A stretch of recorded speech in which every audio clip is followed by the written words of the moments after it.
Na reunião de cúpula do G20 de que participou esta manhã, o presidente Jair Bolsonaro enfatizou que a pandemia, embora seja a fonte de problemas comuns a toda a humanidade, não pode ser utilizada como justificativa para se restringir liberdades individuais.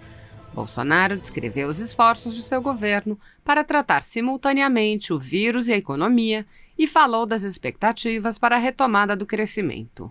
O presidente defendeu a reforma da OMC como um elemento-chave para a recuperação mundial.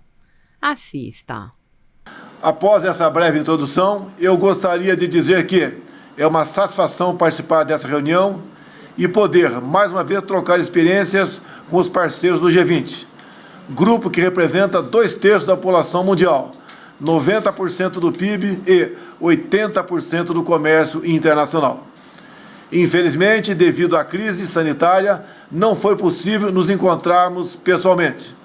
Porém, graças à brilhante e criativa atuação da Arábia Saudita, e em particular do rei Salman e do príncipe Mohammed bin Salman, a distância não tem prejudicado nossa busca por resultados que gerem bem-estar e prosperidade para os nossos países.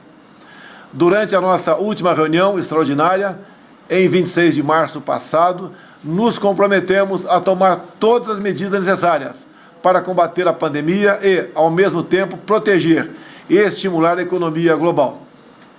Também lançamos o compromisso de evitar a interrupção dos fluxos de comércio e das cadeias produtivas globais, buscando promover a cooperação internacional.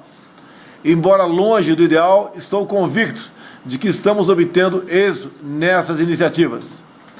Juntos estamos superando uma das mais graves crises sanitárias da história recente.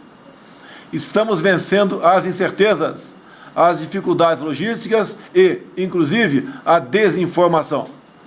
O Brasil se soma aos esforços internacionais para a busca de vacinas eficazes e seguras contra a Covid-19, bem como adota o tratamento precoce no combate à doença.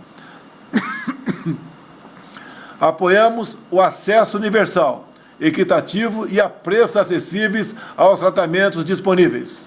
É com esse objetivo que participamos de diferentes iniciativas voltadas ao combate à doença. No entanto, é preciso ressaltar que também defendemos a liberdade de cada indivíduo para decidir se deve ou não tomar a vacina. A pandemia não pode servir de justificativa para ataques às liberdades individuais. Na esfera econômica, nossos países injetaram, em conjunto, mais de 10 trilhões de dólares na economia mundial. Nossos ministros de Finanças e presidentes de bancos centrais acordaram o plano de ação de apoio à economia global e a iniciativa de suspensão do serviço da dívida. Essas medidas contribuíram para assegurar a devida liquidez aos mercados e conferir alívio fiscal aos países mais vulneráveis. Evitamos, dessa maneira, que o efeito da pandemia fosse ainda mais devastadores. As medidas tomadas pelo nosso governo atenderam mais de 65 milhões de brasileiros com auxílio emergencial. Com socorro a mais de 400 mil pequenas e médias empresas, preservamos cerca de 12 milhões de postos de trabalho. Também injetamos vultosos recursos nos estados e municípios, e, dessa forma, reduzimos os índices de pobreza. Com essas medidas, garantimos a sobrevivência e a dignidade de milhares de famílias brasileiras, justamente as mais necessitadas. À medida que a pandemia é superada no Brasil, a vida das pessoas volta à normalidade e as perspectivas para a retomada econômica se tornam mais positivas e concretas. Por isso, queremos dar continuidade ao programa de reformas estruturais para fortalecer e estimular ainda mais o crescimento sustentado do Brasil. Senhoras e senhores, a reforma da OMC, que já se fazia necessária antes da pandemia, torna-se agora elemento-chave para a recuperação da economia mundial. O Brasil defende avanços nos 3 pilares da OMC: negociações, solução de controvérsias e monitoramento e transparência. Também esperamos que o órgão de apelação possa voltar à plena operação o mais rápido possível. Na reforma da organização, queremos que a ambição de reduzir os subsídios para bens agrícolas conte com a mesma vontade com que alguns países buscam promover o comércio de bens industriais. Adicionalmente, o processo de reforma da OMC deverá contemplar o estímulo aos investimentos e a criação de condições justas e equilibradas para o comércio internacional, não só de bens, mas também de serviços. Por isso, proponho que nossos ministros debatam e compartilhem melhores práticas sobre como lidar com esse tema, evitando-se cair na armadilha de subsídios e políticas que distorçam o comércio internacional. Tenho certeza de que nossa atitude coordenada frente aos desafios da pandemia será, mais uma vez, fundamental para a recuperação econômica mundial. Não há tempo a perder. Conto com o apoio de Vossas Excelências para darmos início às mudanças necessárias, em especial no âmbito da OMC. Juntos, vamos fortalecer nossas economias e gerar mais bem-estar e prosperidade às nossas populações. Muito obrigado a todos. Sua Alteza Real Mohammed bin Salman, príncipe herdeiro da Arábia Saudita, senhoras e senhores, antes de adentrarmos o tema principal dessa sessão, quero fazer uma rápida defesa do caráter nacional brasileiro em face das tentativas de importar para o nosso território tensões alheias à nossa história. O Brasil tem uma cultura diversa, única entre as nações. Somos um povo miscigenado. Brancos, negros e índios edificaram o corpo e o espírito de um povo rico e maravilhoso.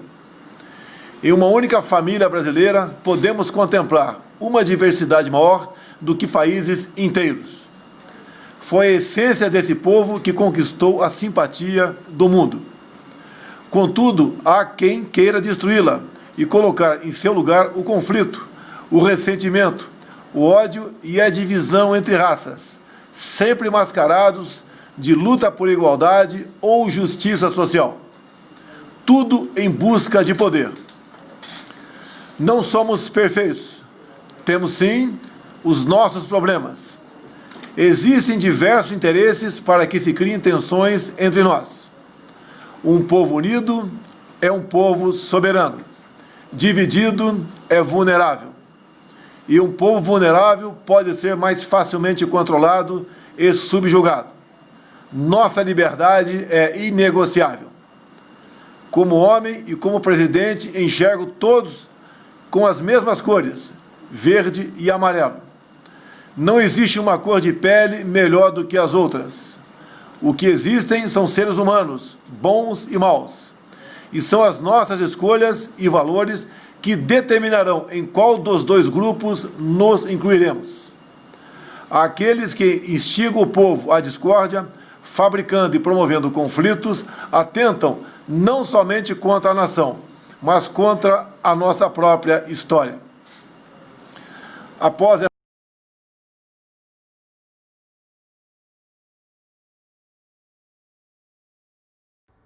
saúdo a todos os membros do G20, e em especial o príncipe herdeiro Mohammed bin Salman, anfitrião do atual encontro. Este ano enfrentamos desafios sem precedentes na história recente. A cooperação no âmbito do G20 é essencial para superarmos a pandemia da Covid-19 e retomarmos o caminho da recuperação econômica e social.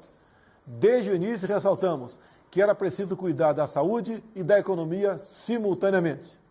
O tempo vem provando que estávamos certos. Devemos manter o firme compromisso de trabalhar para o crescimento econômico, pela liberdade de nossos povos e a prosperidade do mundo. Até breve.